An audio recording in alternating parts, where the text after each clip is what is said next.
Quand on parle de cellules souches dans les médias, on parle à toute fin pratique toujours de traitement. On parle d'extraction de cellules souches d'une source, comme par exemple le cordon ombilical, les tissus adipeux, le sang, la peau. Ensuite, transformation des cellules souches en laboratoire et ensuite leur injection dans le corps humain. Mais dans tout ce message-là, ce dont on parle à peu près jamais et qui est, à mon sens, le plus important, c'est que ces cellules souches sont déjà dans notre corps au départ. Donc, qu'est-ce qu'elles font dans notre corps? Quel est le rôle naturel des cellules souches dans le corps humain? Parce que quand on comprend ça, vraiment, ça change toute notre compréhension de la santé, du bien-être, et je pense que c'est même amené à changer notre façon de pratiquer la médecine. Donc, voyons le rôle naturel des cellules souches dans le corps humain. Et tout ça nous vient des 10 dernières années en sciences des cellules souches, des recherches au niveau des cellules souches. Donc, au niveau du corps humain, ce qu'on a, c'est lorsqu'on a un tissu qui est endommagé, ou on a une blessure, ou un tissu qui ne fonctionne pas de façon optimale, le tissu en question libère des composés qui sont aujourd'hui bien identifiés, qui se rendent à la moelle osseuse et vont déclencher la libération de cellules souches de la moelle osseuse. On a par exemple un infarctus du myocarde. Dans la journée de l'infarctus, on peut mesurer ces composés dans le sang et on peut voir à la fin de la journée une augmentation du nombre de cellules souches en circulation dans le sang. Lorsqu'elles sont libérées, ces cellules souches ne savent pas où aller. Comment est-ce qu'elles font pour identifier quel est le tissu qui a besoin de réparation? C'est que le tissu affecté libère ensuite d'autres composés qui restent comme ça localement dans les capillaires à l'endroit où on a cette blessure. Et les cellules souches, lorsqu'elles circulent dans les fins capillaires du tissu en question, elles sont attirées par ces molécules et il y a tout un processus de migration qui est déclenché. Les cellules souches migrent dans le tissu et au contact des tissus endommagés se prolifèrent et ensuite se différencient en cellules du tissu en question. Donc, c'est notre système naturel de réparation du corps humain. Donc, dans tout ça, on a libération des cellules souches, circulation des cellules souches dans le sang, migration au niveau des tissus et la prolifération et différenciation des cellules souches en cellules du tissu en question. C'est un phénomène absolument merveilleux au niveau du corps humain. Mais quand on regarde tout ce processus-là, ce qui est vraiment, vraiment nouveau, parce que des cellules se libèrent de la moelle osseuse, on sait que toutes les cellules du sang viennent de la moelle osseuse. Que des cellules circulent dans le sang, toutes les cellules du sang circulent dans le sang. Que des cellules puissent migrer vers un tissu, il n'y a rien de nouveau. Les cellules immunitaires migrent vers les tissus. Ce qui est vraiment, vraiment nouveau et même provocateur dans tout ça, c'est de parler que des cellules d'un type, donc la cellule souche de la moelle osseuse, puissent se transformer en cellules d'un autre type. Ça, c'est complètement nouveau, c'est une révolution dans le monde de la science. Et comment ça se fait que si ce phénomène est si naturel dans le corps humain, ça se passe chez chaque individu du jour de la naissance, comment ça se fait qu'on n'a jamais vu ça avant?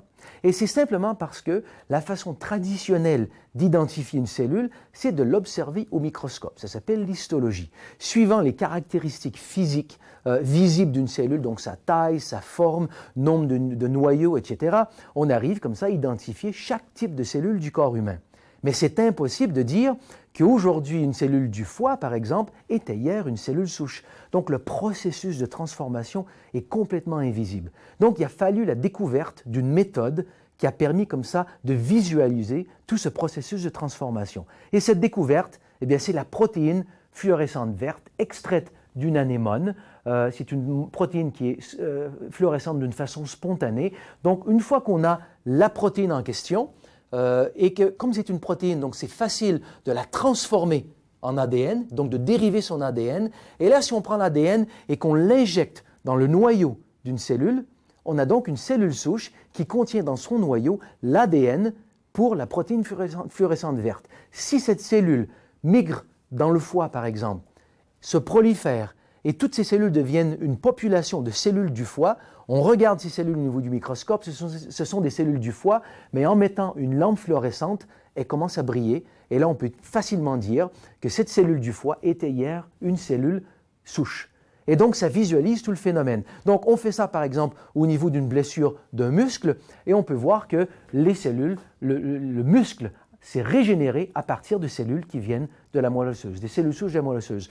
La même chose au niveau du cœur. Dans les quelques semaines qui suivent un infarctus du myocarde, on peut voir comme ça plusieurs cellules nouvelles qui viennent de la moelle osseuse. Même phénomène au niveau de la peau, même phénomène au niveau des reins, même phénomène au niveau des poumons, même phénomène au niveau du pancréas. En fait, c'est un phénomène qu'on voit comme ça au niveau d'à peu près tous les tissus du corps humain. C'est le système naturel de rénovation du corps humain.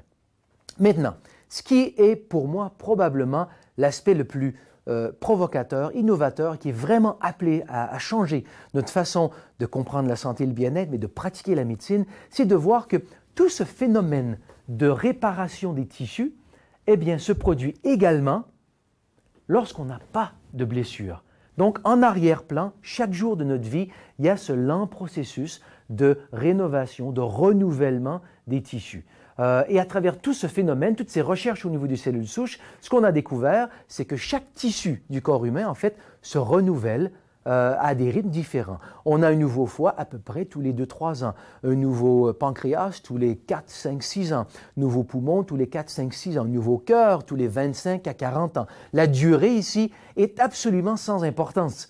Ce qu'il faut comprendre, c'est qu'il y a ce processus de renouvellement des tissus qui varie pour chaque tissu, mais qui survient comme ça dans le corps humain tout le long de notre vie. Donc, on est en fait dans un processus de lent déclin. Et là, ce qu'il faut comprendre, si on couple ça à un autre phénomène au niveau du corps humain, et là, on peut vraiment tout comprendre, l'impact de tout ça, c'est que notre compréhension générale dans le monde de la médecine, notre compréhension de la formation des maladies, c'est la perte cellulaire.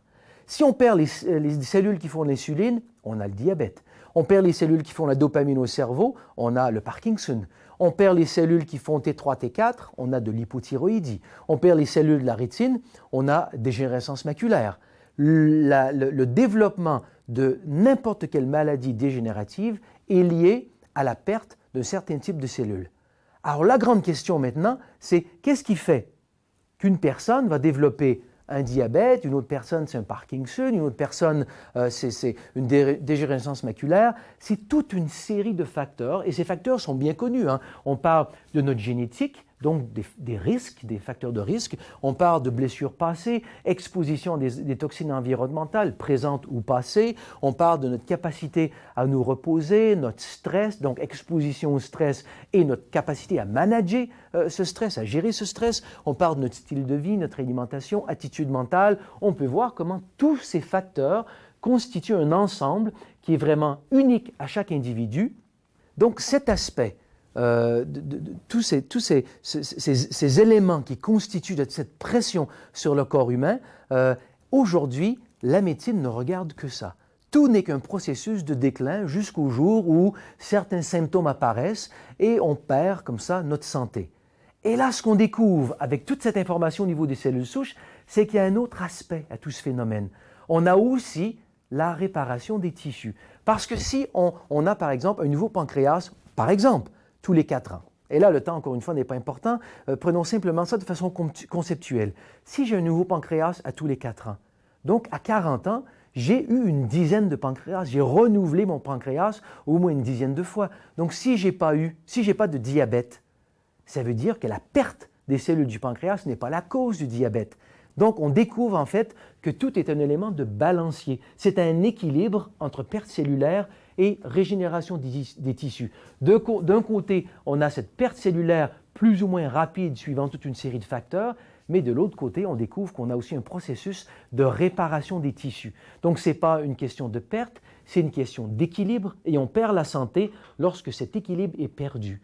Donc, on a perte de santé lorsqu'en fait, l'aspect de déclin est plus important que l'aspect de renouvellement. Donc, lorsqu'on comprend ce phénomène d'équilibre entre perte cellulaire et renouvellement des tissus, ça nous amène vraiment à une toute autre compréhension de la santé. Parce que si on comprend bien, dans nos sociétés modernes, on définit la santé par l'absence de maladie. Tout le focus, en fait, de la recherche médicale est sur la maladie. Donc, on se pense en santé lorsqu'on n'a pas un diagnostic ou on n'a pas un problème qui s'est révélé. Il faut bien comprendre qu'en fait, tout est un processus de déclin et on peut, comme ça, avec une compréhension de ce phénomène au niveau du corps humain, pour la première fois, on peut vraiment parler de santé. On peut aller beaucoup plus loin que simplement l'absence de problème. On peut vraiment redonner au corps son potentiel de santé. Si on soutient dans le corps le rôle naturel des cellules souches, on redonne au corps son potentiel de maintien de la santé. Donc, pour la première fois, on peut vraiment, non seulement parler de santé, mais vraiment obtenir au niveau du corps humain une santé optimale.